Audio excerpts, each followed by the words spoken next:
Okay, so I'm currently pinning it to my fabric. The grain of the fabric should go this way. This is the way the grain should go.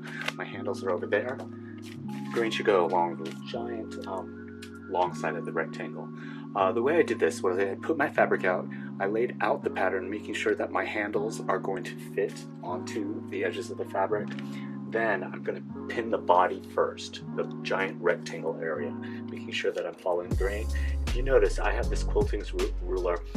I'm making sure that my pattern is lining up right there at the 7 and my edge is right there at the selvage edge of my fabric, so that I'm trying my best to make sure that I'm following the grain of these lines so that these stripes are going to be perfectly across, right across. This is a striped fabric. I'm not sure if you can see it. It's kind of a subtle stripe. So anyhow, I'm going to pin the fabric, cut this out. It's one layer. Cut one layer out of the outer fabric. This is the outer fabric. Then one layer from the lining, because it's a lined back. Okay, so I've pinned my pattern to my fabric, and here's something I want to mention, because I don't think I mentioned it when you're drafting the pattern. You remember that 41-inch mark that I told you to make, and then we made the curve for the handle here? 41-inch mark. On your fabric, once you cut your fabric, you're going to want to cut a little notch there, or mark it with chalk or a tailor's tack or something. Mark it there on where the curve is, and also mark it on the other side over here. You want to mark that 41-inch notch onto the fabric, and this is for the next step, which will be actually sewing the bag up. Okay, so you want to mark that 41-inch notch. You can do it on here, you can do it on both sides if you want. Okay, but just mark it somewhere along the long side so that you know where that marking is.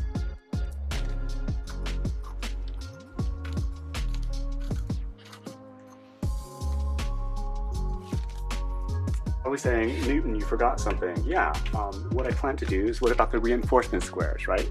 That extra fabric that we had at the top that you were going to put in your scrap bin, we're going to go ahead and make the 2 squares out of that. I'm going to be extra careful since this is a stripe pattern, and try to make sure that the 2 squares are identical on their stripes. Yeah, I only need 2 from the outer shell. I don't need to make 2 from the lining. You'll see that later in construction why that is. Okay, moving on. I don't know if you can see the stripes there, but I want to show you what I did. What I did was I took it so that I would have 2 full stripes down the middle of my square, and then half a stripe on the edge and half a stripe on this edge right over here. So I'll have 3 even smaller stripes right even with my square down the middle. It's not going to make that huge of a difference for this bag, but it's always good to be conscious when you're working with stripes and a pattern, so that you're always thinking about that while you're creating projects. It's going to help you a lot when you're actually creating like garments and you have to match patterns or match stripes and things like that. Okay, just wanted to share that little tip.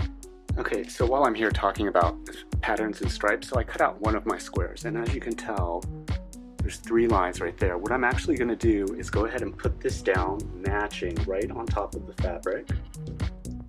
Put my square right on top, right there, so that it's overlapping. You see how I'm completely matching. Let's see that.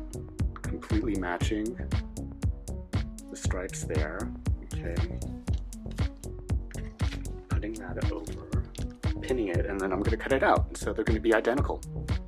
And there we have it, my cut out outer fabric and my matching reinforcement squares. Next is cutting out one of the lining from this. I don't need my square pattern anymore, I can put that away. Okay, so I have my main outer fabric and my lining fabric, as well as my 2 insert pieces. Now while I'm here, before I get to sewing, I'm going to talk you through the construction of this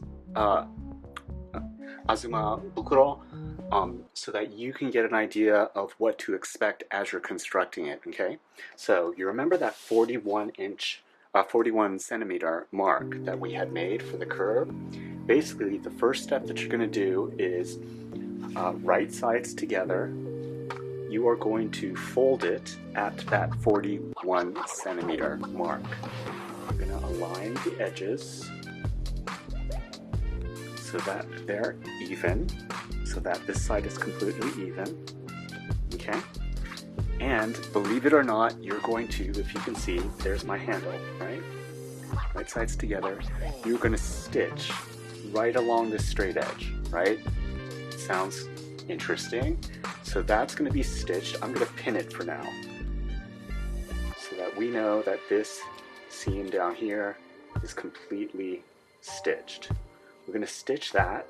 Then what we're going to do is at the 41 centimeter mark on this other side, we're going to fold it in, and we are going to stitch right along this edge.